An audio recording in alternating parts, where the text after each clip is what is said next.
Welcome to the Marvel Movie Minute, a daily podcast which we disassemble a film from the Marvel Cinematic Universe into 1-minute segments, and then examine it in obsessive and occasionally hilarious detail. I'm Kyle Olson from the Swashbuckling Ladies Debate Society podcast. Hey, and I'm Rob Cabasco, and Kyle. Yes, sir. Let me ask you a question. First question. Sequel movies with the number 2 in the title. Mm-hmm. Best, worst. Ooh. Now I'm putting you right on the spot. Yeah, I was trying to think I am not a big fan of the numbers, actually. Right. Most of the sequels I really like do not have the number in them. And here's the thing. Why? Well, okay, first of all, let's just say, for those of you who are listening, you're thinking, well, wait, hold on. What do you mean by that? Okay, here's what doesn't count.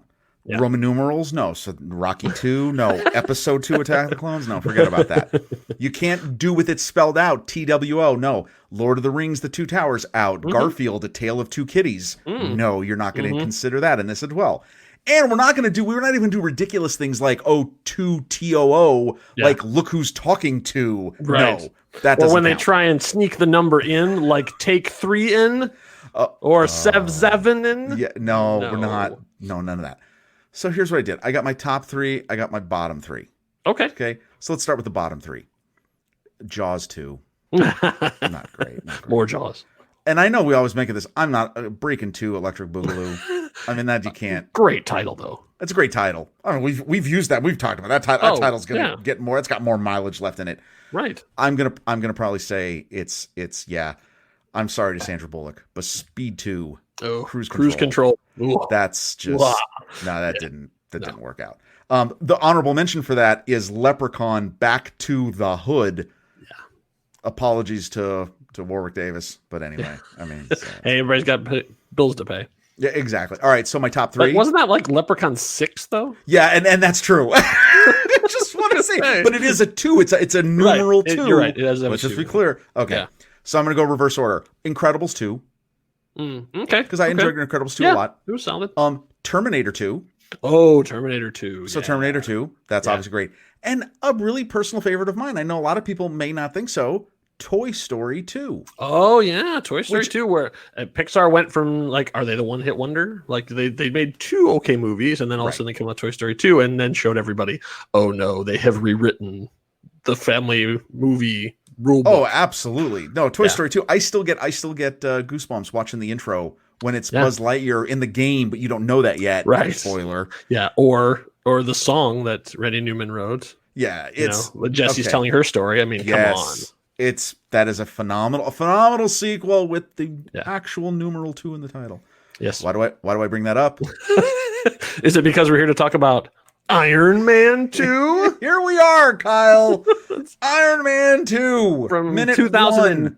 Yeah, from 2010, directed by Jon Favreau. Yay. Yeah. So yeah, we're all right. Here we go. Like let's get into it because the first minute is not action packed. So it's not, but some really amazing stuff that I know we always love to talk about. Yeah, and titles. Right, yeah, because we go right from titles and we go right into an intro. We don't go right into a full on credit sequence. Right. So the first thing we see is Paramount, and it's interesting because at this point, Marvel Studios had already been purchased by Walt Disney. Like that deal had closed the Christmas beforehand. So but because all the deals were already in place, all these things had to stay. So this was still a Paramount movie, being Marvel Studios was doing it through Paramount, but Disney technically was behind the scenes owning it, even though they had almost nothing to do with the actual, production making of. Contracts. So it's like, yeah, exactly. Contracts. Yeah, exactly. Law.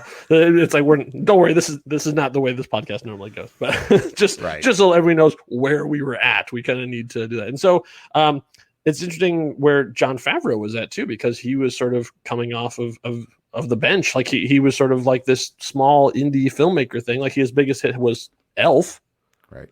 And then he did Iron Man. All of a sudden, he went into the stratosphere. So of course, like they threw all the money at him they could and said, we need to have a sequel right away. And they, basically rushed it into production and it went a little too fast, as we're going to see over the next 125 minutes. Well, he did all that. I mean, but yeah, exactly. It was like he had half the amount of time in order to put together, basically what they wanted, a bigger, better version of what they had already got. Right.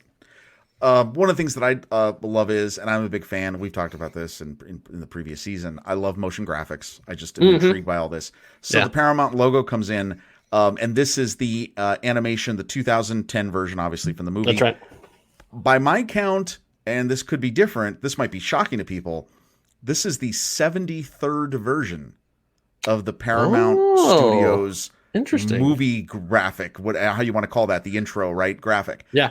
And they change it almost every year for like the beginning of it. So the first logo is from 1912, and it's different. It's the 1912 logo, the one that you know today with the mountain and the stars. That one doesn't start until 1914. That's right. But in 1912, their first logo, it has the tragedy and comedy masks, and just some wording and stuff, and it looks very much like a wooden engraving sort of thing. So 1914 is where we start to get to the close logo that we think of today. That's right. The co-founder of Paramount, William Wadsworth Hodgkinson. Correct. Yes. When you're running a studio, you got to have a name like that. He wanted something more grand, more things. So he said, "Well, I spent a lot of time in Utah, and they had these amazing mountains. So can you make me one of those?" Right. And so they actually commissioned this piece of art. This it's not a real mountain, but it's kind of like some mountains that he'd seen in Utah, all standing by itself. And then they had 24 stars across it. Rob, do you know why there's 24 stars in the original logo? I do, actually. I thought you might. So it was the number of signed actors that they had at the studio at the time. The original idea was that, every time we have a new actor signed, early days of Hollywood, we'll add a star. And then I think quickly they realized, that's not going to work. Yeah. we're gonna run out of space here really quickly, and so forth. So, and the number of stars have changed over the years, right. More and less and stuff, but roughly in that same area. And so we've got like I said, the 2010 version around the 73rd. The one we're currently using now, I think, is the 79th. It might be the 79th or 80th. Again, it depends on how you count them. Okay. And that's the one where it's got the lake. It's the full animated one where the one star kind of grazes the lake. Yeah. All go up, and then the Paramount word kind of scales in. You know, one of my favorite memories of this logo? What? Is from 1981 Raiders of the Lost Ark. I thought you were going to say that. Yeah. Right. When that mountain actually turns into a real mountain. Yes. And telling the story when the very beginning of Raiders of the Lost Ark, when he's out looking for the idol. And growing up, I always had a fascination with this logo. The same kind of fascination I had with 20th Century Fox, with Star Wars. I just found these were so interesting. And especially when the movies sort of try to use how do we make that transition and that cross dissolve from the logo to the storytelling? I always find that interesting. Yeah, so I was, as I was digging into the art, I found out that the one that we saw most of the time when were seeing movies was an actual real painting. In 1986, they actually commissioned an artist, Dario Campanile, and he's Italian, so I assume I'm saying it the right way.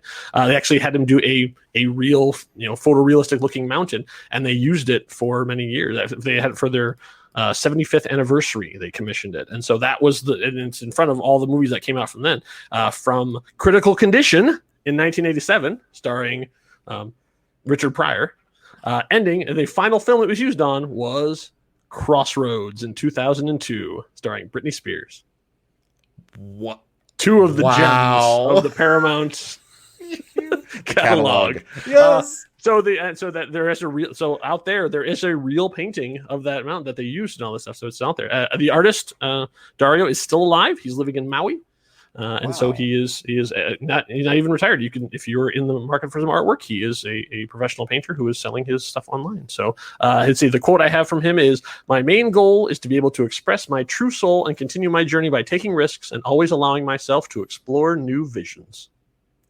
Wow. Well, look at that. To have that type of impact into seriously, the history of a movie studio, I think that's amazing. That's awesome. So we finished up the Paramount logo and we moved to Marvel Studios. So, like I said, this was still a recent purchase by Disney, so they did not make any changes. Eventually, we'll see this logo sort of go away, but at this point, it's still focused on comic panels. As far as we could tell, it's the same one they used in front of Iron Man. I don't see any major differences, but more obsessive fans than us have gone through and tried to figure out where all these panels come from and have not been that successful. So if you if you know something or you've seen somewhere where those come from, we're happy to get the information. But in our research, we could not find where each one of these, I don't know, a couple hundred probably images that fly by. And this is a great. I love this effect too because it's kind of like it's got the sound effect and like the paging like you're flipping through it, through a comic book. No, it was really well done, and I think that's why it stayed. It's this, like I said, it was mostly looks almost unchanged, but there are some minor changes from Iron Man. And if you're wondering, well, you're familiar obviously with the current one. That current one that you can think of for the Marvel Studios logo that doesn't begin until 2016 with Doctor Strange. Right. So they had a variety of different ones that they used. The logo changed around. They had put the studio and different studios word mark in different places and different styles. So, and while this is playing, we should note too, when you're starting off with this, we hear voices. That's right. But they're not new voices. They're old voices because we're hearing the audio from the press conference that concluded the original Iron Man movie. So we're hearing sort of like the press version of it. But as we're hearing Robert Downey Jr. talking about it, and he's basically doing the prepared statement he had made. As we're going through, then suddenly we're actually hearing other dialogue too, because there's a Russian translation that's going over the top of it, because we're seeing that this is being watched live from Moscow. And we've got some interesting establishing shots as this transitions to that shot. So we've got a scene, kind of looks like winter. We get the title Moscow.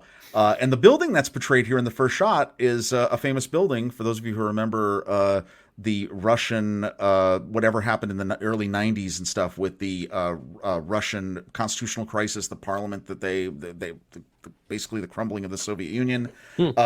This is actually the house of the government of the Russian Federation, also known as the Russian White House. Oh. The Russian White House, actually in Russia. Timely. So it's a very beautiful building. It's got this really nice sort of like lower level with these. It's almost kind of like reminiscent of the United States Capitol building, with the east and west. The sides of it more elongated from the center part, and then the structure in the middle. It's just kind of like a flattened birthday cake. I mean, it's kind of a neat, rounded corners and stuff, and it's got this really cool like gold clock that appears at the top of the building. So very, if you know anything about Moscow, this is almost the church that's in the square, one of the main squares in Moscow, that just almost as recognizable as a building from Russia. So nice, lesser known establishing shot. Yeah, like they got two shows because apparently in movies it's always winter in Russia. Right. So we go to those two quick shots, and then the third shot is California. Then we go to the sound stage. This is actually because here's the interesting difference between last season and this season, Rob. 95% of Iron Man 2 was shot in the good old US of A. Oh, we've left Canada. No more looking at Yonge Street and figuring out which street signs they had to take the U's off of. We're in the United States for most of this movie, except for one deviation. But yeah, so when they cut back to the street shot where they're looking across the street, that is a soundstage they built in the back lot at Paramount. And then the rest of they created their own snow, covered the ground, all of it. So that was actually shot in the heat of Southern California. It just meant to look like cold Russia. Always amazing to me how you can simulate cold weather. Yeah. In places that are not, because you've also got the steam, you've got the atmospheric effects, everything. Yeah. So the two big things that obviously tell you where you're at, in addition to you being told 3 seconds earlier, is there is a storefront with a large sign over it that is clearly in Russian. Mm-hmm. And did you find what the translation? I tried to look it up, but I couldn't find it. Did you find it? So here's what I had to do. Now, I went ahead and installed Google Translate on my phone. Okay. I paused the movie, and then I just... Oh, that's so smart. I love that app. I just did that. So here's the funny thing. According to Google Translate, sure, that word is products. So I assume that's a general store. It's a general store that sells products. Oh, okay. Russian products. Yeah, not high quality products. All right. Well, so the two things that stood out to me in this scene, and this is just a nice, pullback zoom, to kind of give you again the atmosphere. Sure. So you get that sign, but you know what? What's the other thing in this scene that you can't take your eyes off of? The car. Oh, that car. And what is that car? That's right. That car? Oh, it's a beautiful red 1987 Yugo GV. Oh, the Yugo. The Yugo. So for those of you who don't know what Yugos are, Yugo was a subcompact hatchback car originally manufactured by the Sestava Automobiles, which at the time they were a Yugoslav corporation. So hence the popular branding of it, the Yugo. It was marketed in the United States from 1985 to 1992. Oh, yes. A total of 141,000 and a few were sold, peaking in 1987 with almost 50,000, falling to only 1,400 in 1992. Rob, can I hit you with one of my dad's favorite jokes from that time? Oh, here we go. Go. So, hey, Rob, did you hear that they're about to roll out a 4-door version of the Yugo? No, I didn't. Yeah, it's called the WeGo.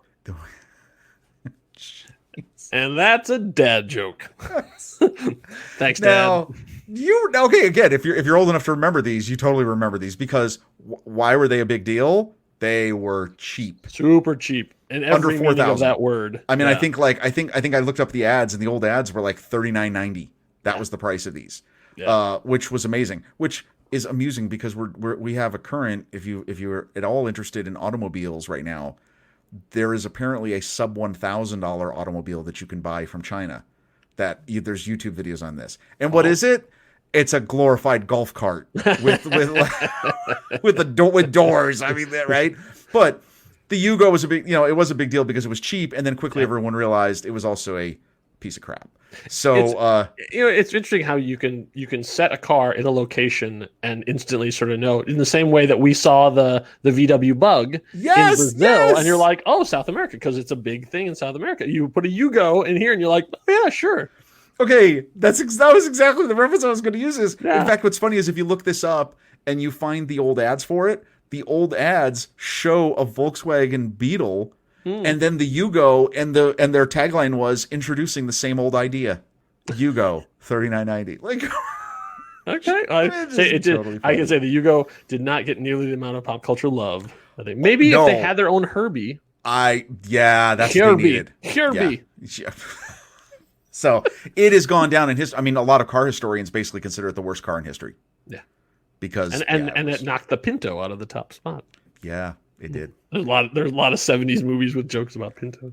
So we get from there. We see some people. We obviously see some people, and then we transition to the interior and an old CRT television. That's right. Someone's watching something. So, and basically that's where the minute ends. I mean, there's a little cameo shows up just for a second. You see Robert Downey Jr. on the screen, but we're going to talk about that first new character. We're going to talk about in the next minute because they get a lot more screen time then. But you'd think that would be enough talking about logos and cars, but no, because really what we need to do now is we need to talk about Meanwhile in the MCU. Oh, that's right. I hit it right in the first minute. I didn't think you'd have it. I thought you would just drop it in later. I'm ready for this. We've done this before. Yeah. I got a little lucky. All right. So my original thought was like, okay, let's do what happened between then and now, like between Iron Man 2. But it turns out we're still in Iron Man 1. So there's really not much to talk about. So I just wanted to basically say, for those of you who are joining us for the very first time, Meanwhile MCU is I like to check in with what's also going on in the other MCU movies and things because a lot of things are happening simultaneously. So this will be a very, very short one, but this will be happening a lot more in this one than it did in the last one because there's so much happening at the same time as Iron Man 2. But I have two little notes of things. So this is November 25th, 2009. That is when the canonical version of like Iron Man's press conference happens. So even though it was, the movie was shot in 2007, released in 2008, the timeline says, and obviously I'm pulling this from Marvel Cinematic Universe.fandom.com. They have obsessively gone through and cross-referenced everything together and then put together as definitive of a timeline as you could possibly have. So this is happening then. But two interesting things that happened in 2009 before we get to this point. is on March 9th of 2009, Natasha Romanoff was sent to Iran to escort a scientist out. And while she was there, she was shot. But she wasn't shot to kill. No, the Winter Soldier shot through her to kill the scientist to make sure she never got it out. And she carries the scar through the rest of her life. What? Yeah, that happened in March 9th of 2009. So, and then November 18th of 2009, so just a couple of days earlier this, Prince T'Challa accepted the mantle of the Black Panther from his father, T'Chaka. Wait, this is all... What? All happened the same year. This is all happening in 2009 before we even get to this point. Oh, my... Okay. So there'll be some time. We're going to be playing with time here in the next couple of minutes, whatever. But just like, from time to time, we're going to stop to see what's going on in the MCU. Oh yeah, no, and for those of you who are new listeners, this is a fantastic sequence because trust me, your mind will be blown.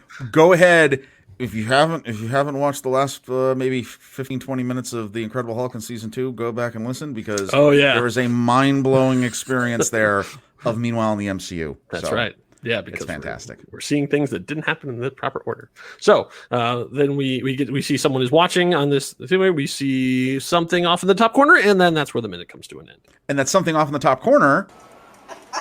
Oh, what's that? That's a weird sound. Is there someone in the office laughing? I don't. I probably should cut that sound effect. You probably should. Yeah. I think people are going to be like, all right. That's going to get... Okay, that got old. That got episode 00 and minute 1, and we're done. That cockatoo is no lonely man. What is that? Oh, no. This marks minute 1. Mm-hmm. Boyd sighting. That's right. First 1. Boyd. Put it on the hatch mark or hash mark, whatever you want to call them. That's right. Boom. There we go. First Boyd. You'll find out more what that means later. Yeah. So and that's where I'm going to come to an end.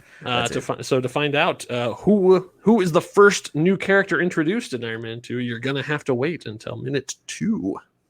So in the meantime, we are on Instagram. Yeah, we have recently gone to Instagram and are having a really good time there. We're actually putting up some really cool videos and pictures and all kinds of stuff. So you can follow us at The Next Reel. We'll be putting some Marvel Movie Minute stuff up there, along with all the selections from all of our other shows as well. So follow us on Insta. We're blowing up. Yeah. Yes. So all right, so that was minute 1. So our journey has begun. So join us back here for minute 2 as we dig deeper into the mystery and madness of Iron Man 2. Enough said. Bye.